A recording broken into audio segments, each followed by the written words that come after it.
Coming up next on The Jeff Crilley Show, you'll meet the Chief Learning Officer at Quantum Connections. They're on a mission to change the way the world communicates. The incredible journey just ahead.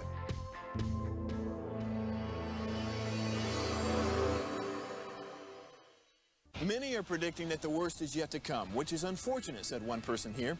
Until now, they've enjoyed the reputation of being the nation's icebox. Watched a burglar in his home this morning by webcam. As a journalist of over 25 years, stories are what make my world turn. Reporting live from the Dallas newsroom tonight, Jeff Crilley, Fox 4 News. But in 2008, I took the jump from my familiar life and started a PR firm from my home. We're talking about anyone with a camcorder like the one I'm using becomes a television network. We started slowly growing the company, and we now have over 100 clients, and we've branched into the world of live digital broadcasting. I now own 8 different TV studios and have a huge team, and the stories that I now get to share are sometimes the most important of my life.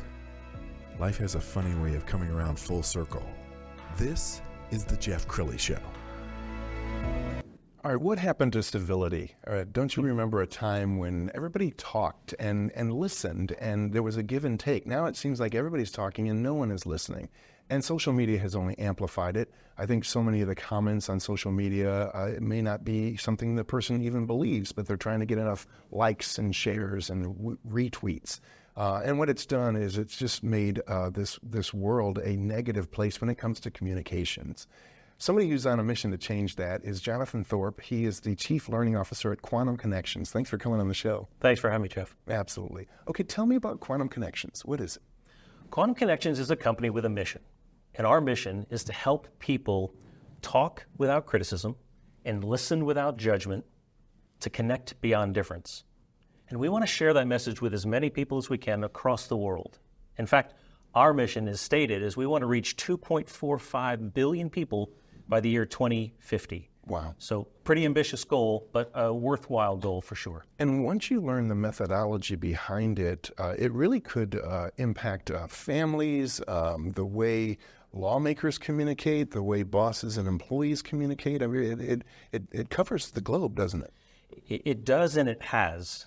And for over 40 years, this same methodology has helped couples and families on a more intimate personal level, but it's also now extending out into society at large, police departments, and most importantly into businesses and in corporate workspaces where these same principles, these same fundamentals are helping people connect better and build stronger relationships. Outstanding. Well, I've been friends with the founders for at least a decade, and they're an amazing couple, so bright, so heartfelt. Let's go ahead and show an overview video. Talking is the most dangerous thing most people do.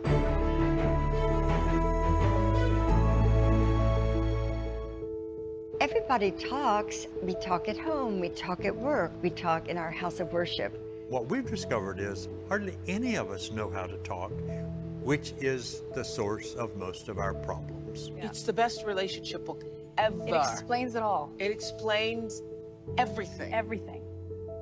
It's constant neglect, and I'm learning from you how to hurt people. So you know who's been the greatest teacher for me about what we're all looking for is Harville Hendrix.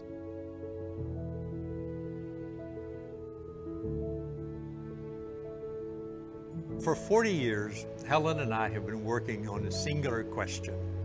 Why do people fight? We will teach you a process that will get you from conflict to connection. Safe Conversations integrates the 3 lobes of the brain so that you can talk without criticizing. So that people can listen without judgment. So we can connect beyond our differences. What you will learn is a 3-step methodology that has transformed the lives of millions of people. Yeah. I would not still be in relationship with Stedman had I not read that book. Me neither. You could be an active participant in your partner's healing. You will learn how to mirror, how to validate, and how to empathize. And you will learn the use of sentence stems, which according to the neurosciences, helps rewire the brain. Everyone deserves to be heard. Okay, so tell me about Safe Conversations and the tools within Safe Conversations. Sure. Safe Conversations is really a methodology. where we help people build psychological safety. Now, we build that safety principally with 4 tools, and those tools are the sharing of affirmations, the establishment of a zero negativity mindset, the use of an awareness model that suspends judgment, promotes curiosity and empathy, and finally with a structured dialogue, a 6-step process that really helps engage and build that two-way exchange. And sometimes it's important to set an appointment. I know that, I love my wife. We've been married for 23 years, but sometimes she'll pick it. It's late at night. I'm about to go to sleep, and she'll pick that time to have a serious conversation, and I don't have the bandwidth. Right. And so much of this, technology or methodology is choosing the right time to have a serious conversation. Why don't you talk about how this would work inside of businesses? Inside a business is really no different than these same conversations we're having on the personal sides of our lives. But it is really demonstrating a respect for the other person's schedule and their time. And by signaling that outwardly, by saying, I have an important conversation, but I recognize now might not be the right time for you. So I'd love to find 5 or 10 minutes at some point to have this conversation with you at a time that works for you.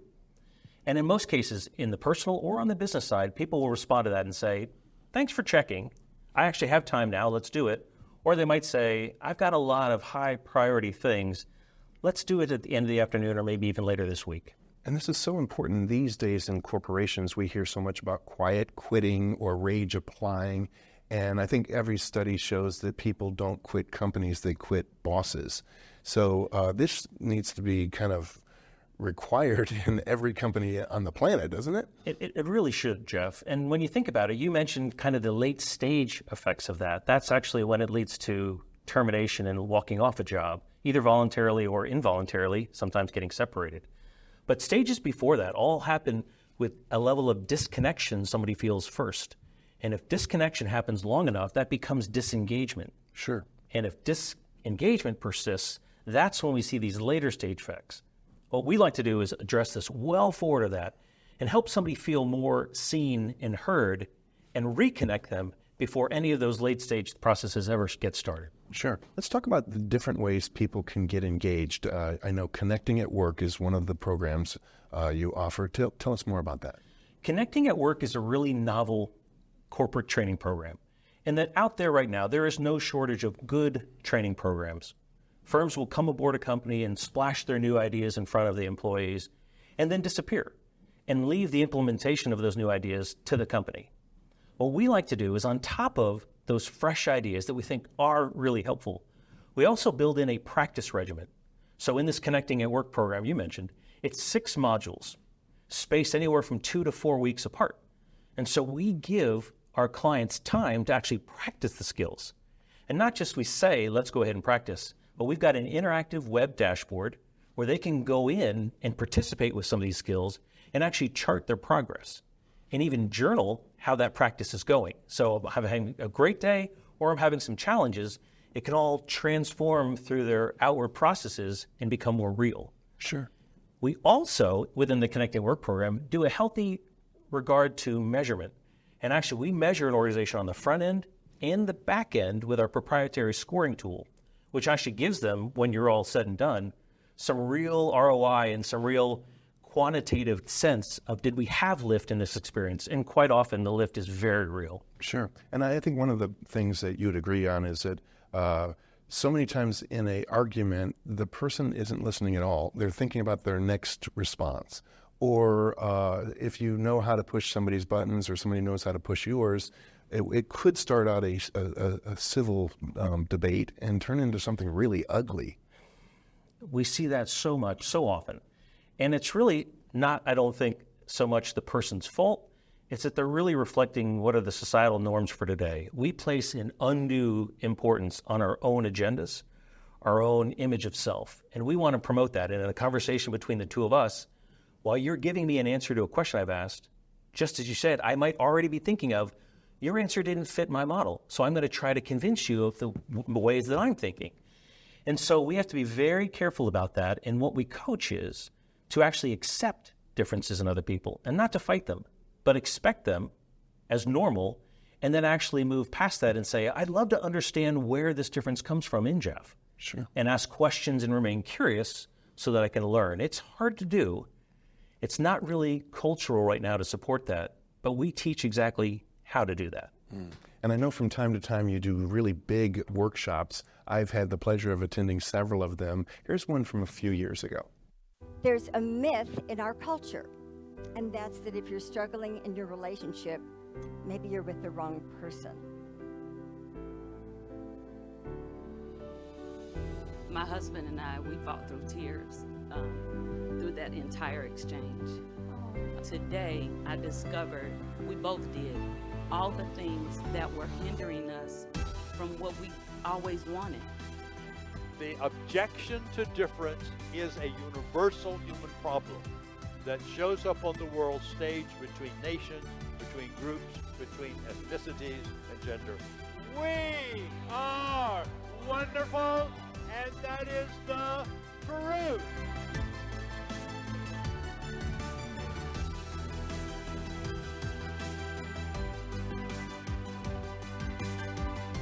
This training is invaluable, as you know.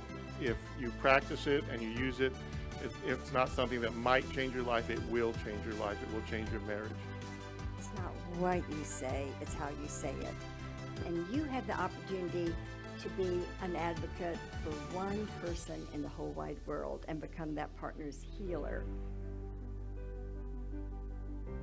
And now I just want to announce that we have 100,000 viewers online. People from over 150 countries are now watching. Well, dialogue has this amazing paradoxical ability to create the equality that monologue destroys.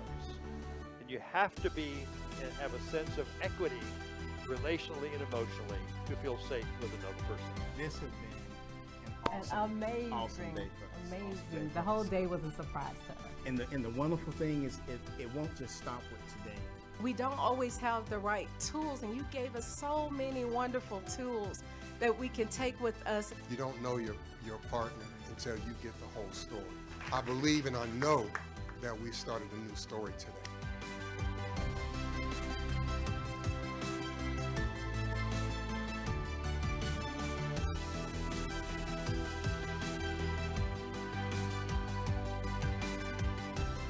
You practice these processes, they'll become integrated into your psychoneural system and eventually become the new normal. Before we leave here, when we leave here, we're going to overcome all and every obstacle that's in our way. The problems that we face are now behind us. We've got the tools, the will to do it. So let's go do it, guys.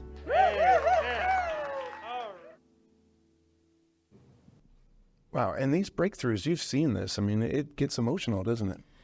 It's very emotional, right? And it's real. That's the signal that it is real to these people, is because they actually share things in front of their spouse, in front of guests and new friends that they've never even talked about before. Sure, and we're both fans of the founders. They're so legendary. You were making the comment right before the show that people will come up to you and quote something that Harville and Helen said, 30 years ago.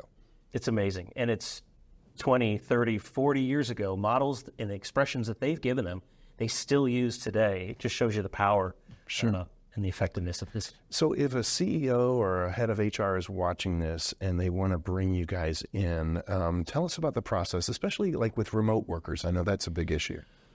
Remote work is key because today it's almost as if the barn door has been left open and it is taken off the hinge. Remote work is here to stay. Remote work introduces a lot of really unique challenges, things like distraction and disengagement and imbalance. Distraction because we might find something more entertaining or interesting in our home workspace. Disengagement because we have feelings of isolation or loneliness because we're not in the workspace. And finally, imbalance in a remote situation. A lot of supervisors want to attribute imbalance to underwork. But just as toxic is an overwork situation where someone in a home space goes back to work after dinner and puts another 3 or 4 hours in. So all of those things can be actually remedied with our Safe Conversations process. When we talk about more active listening, we talk about mirroring messages, and we talk about a dialogue where we actually sponsor a two-way exchange. And all those things are built into our Connecting Work program and can help somebody in a remote situation. You also asked, how do we get involved? Simply going to quantumconnections.com and actually click on our Contact Us button.